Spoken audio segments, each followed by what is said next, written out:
আল্লাহ তাআলা আমাদেরকে কন্টিনিউ আল্লাহ পাককে সেজদা দেওয়ার এবং কন্টিনিউ জাহান্নামের ভয়ে রোজা রাখার তৌফিক আল্লাহ তাআলা আমাদেরকে দান করুন। সকলে পড়ছি আলহামদুলিল্লাহি ওয়া কাফা ওয়া সালামুন আলা ইবাদিহিল্লাযীনা ইসতাফা, আম্মা বা'দ। আউযু বিল্লাহি মিনাশ শাইতানির রাজীম। বিসমিল্লাহির রহমানির রহিম। আমার এক প্রিয় ভাই নাজমুল হাসান প্রশ্ন করেছেন যে 12 রবিউল আউয়াল ঈদে মিলাদুন নবী উপলক্ষে কোনো নামাজ বা নির্দিষ্ট কোনো রোজার বিধান আছে কিনা।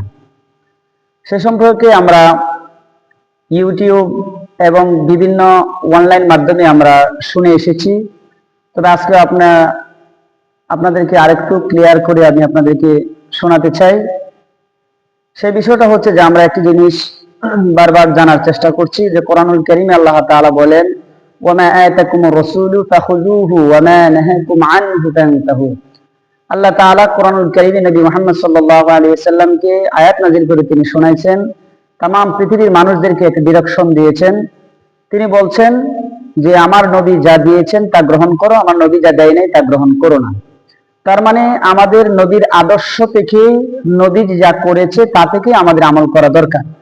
সেই সুবাদে আমরা বলবো যে আসলে নবীজি মুহাম্মদ সাল্লাল্লাহু আলাইহি ওয়াসাল্লামের জীবনে কোনোদিন এই 12 রবিউল আউয়াল বছরে একদিন কোনো রোজা অথবা ওই দিন নফল কোনো নামাজ এই দিনের উসিলা অতিরিক্ত পড়েছে কিনা সেটা কোরআন সুন্নাহ অনুযায়ী এটা কোনো অবস্থাতেই তা প্রমাণিত নয়।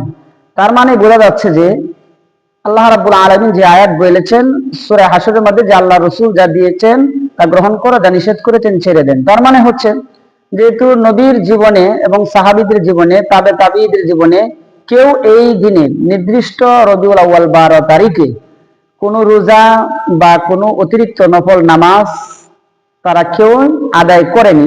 তার মানে আমরাও এই দিনকে নির্দিষ্ট করে আমরা আদায় করব না। তবে আমি একটি কথা বলবো, নফল রোজা এবং নফল নামাজ এটা আমরা জাহান্নাম থেকে বাঁচার জন্য এটা অতিবা উৎসাহিত একটি জিনিস, আমরা করার দরকার, তবে নির্দিষ্ট দিনে নয়।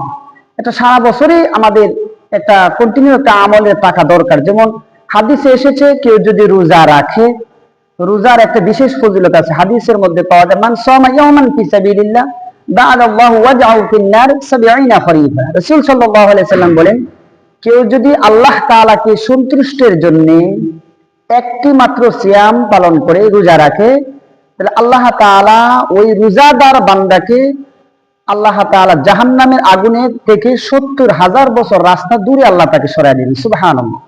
তার মানে আমরা রোজা রাখবো এবং নফল নামাজ পড়বো, কারণ নফল নামাজ পড়লে আল্লাহর নিকটতম বান্দা হওয়া যায়।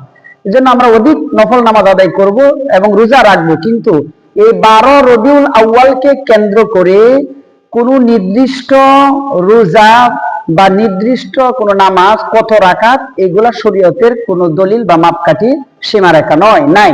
এটি নবী এবং কোনো সাহাবী তাবী কেউ এটা আদায় করে নাই, পৃথিবীর কোনো কিতাবে ইতিহাসে খুঁজে পাবেন না।